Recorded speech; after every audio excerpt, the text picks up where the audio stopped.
Hello, this is the TradeSite U.S. Stocks and Futures Market Preview and Domestic Economic Data Roadmap for the week beginning Monday the 12th and ending Friday the 16th of June 2017. Hope you had a good trading week. So kind of an interesting set of events on Friday. So remember, we've rolled to the September contract. We're now on the U7 contract instead of the M7s for futures. So that event took place Thursday going into Friday. That sometimes leaves kind of a hole in the market. And they use that hole to really just blow up the top leadership stocks in the NASDAQ. We'll look at that in a minute.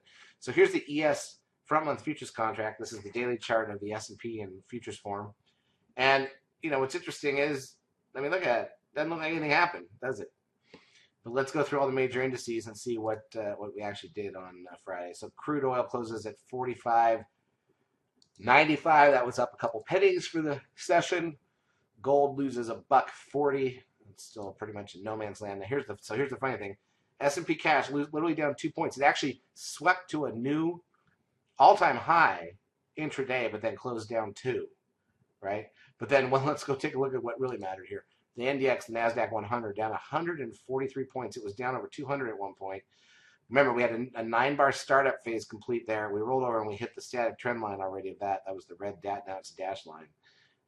So that was quick. Now, let's look at where that came out of. We'll look at that as we go through the individual stocks. So the SOX down 48. That's a big one. It's given up a huge gain from the last couple of months. Biotechs didn't do much, only down 10, but this hasn't been doing much. The VIX only gained 54 cents, which is interesting. It was as high as 12 at one point. So there's still a lot of room for the VIX to move up. The trend closes the day at 0.81. That puts the 10-day moving average at 1.15. NASDAQ volume, though, look at this. Remember, this is not like triple expiration is this next Friday. So this is not a triple expiration blip. This is real trading volume, 3.1 billion shares on the NASDAQ as all these key stocks sold off. Now, again, even more interesting, advanced decline ratio on the NASDAQ plus 575. Means 575 more stocks were up than down on the NASDAQ, plus 720 on the New York. So the breadth of the market is very positive. But then here's where the real problems come in. This is why the NASDAQ lost what it lost. Look at this, Google, they took it up out to the woodshed, right? Down 34. It was much lower at one point in time.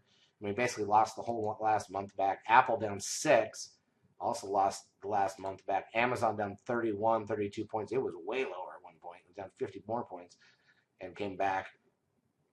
Netflix down 785. Remember, we've been talking about how important it is. It's these top 5 stocks in the market. Here's Tesla down 12. That looks like a blip.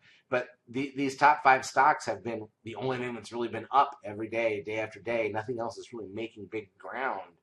So for them to suddenly give back all these like this is a big deal, and that's what takes the NASDAQ down 143 points.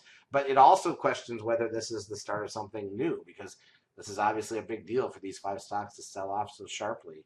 You know, that's where a lot of the safe money is. And if it's coming out, it doesn't bode well for the market. Here's the TLT, the 20-year bond ETF, down 19 cents.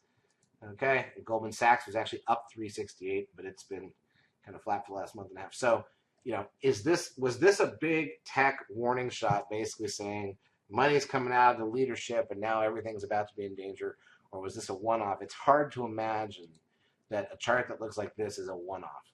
Okay, so it'll be real interesting to see what happens here this next week. It is options expiration. It is triple expiration. So what that means is on Friday the 16th, stocks, futures, and commodities all expire. For June, we rolled the September contract. We've already rolled from a trading perspective to the September contract. But they will unravel potentially on Wednesday or Thursday, meaning we should get a bigger move there. And here's the thing to keep in mind, right? This is what you have to understand historically about the markets is the biggest crashes tend to happen when there's no insurance out there, when the options expire. So if this was a warning shot and we end up down heavy this week, and then you go into next Friday and the options expire, that's the one day of the month, and really of the quarter, it's even worse, where there's no protection on the market. And that leaves next weekend open as a potential problem. So let's just be aware of that. Obviously, if we just stop here and everything's good, not a problem. But if Monday, Tuesday, Wednesday, Thursday, or any combination takes us much lower, that puts you in jeopardy on Friday. And then look out. Look out. That's how this stuff starts. All right, let's take a look at the intra-week action here real quick. So I'm going to go, this is the ES, this is the S&P futures, and we'll go to 10-minute contracts. And what you're going to see here right? Is that, again, Monday very flat, Tuesday small gap down and flat. It was a boring week. We had some great winners. Wednesday flat, flat, flat. Thursday a little bit of wiggle. We had a couple of really big winners this week though on the stock side, and we had a decent run in some other stuff. But then Friday, here you go. You gap up, you push up. It looks like everything's good. That's where we actually made new highs, and then look at that rollover. So there is a rollover on the S&P on Friday. But if you then compare that to something like the NASDAQ, look at that.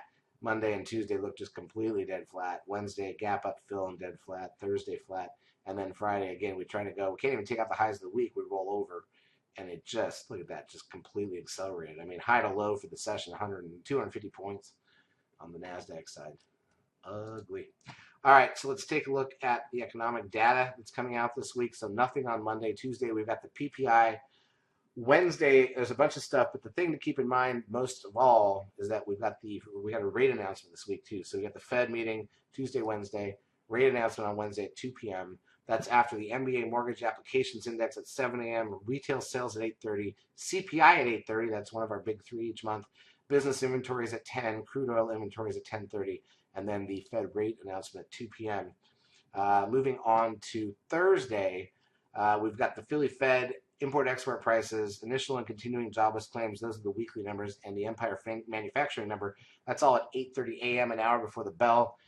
Capacity utilization and industrial production 15 minutes before the bell. The weekly natty gas inventory is an hour into the market, and the net long-term tick flows at 4 p.m. Eastern time.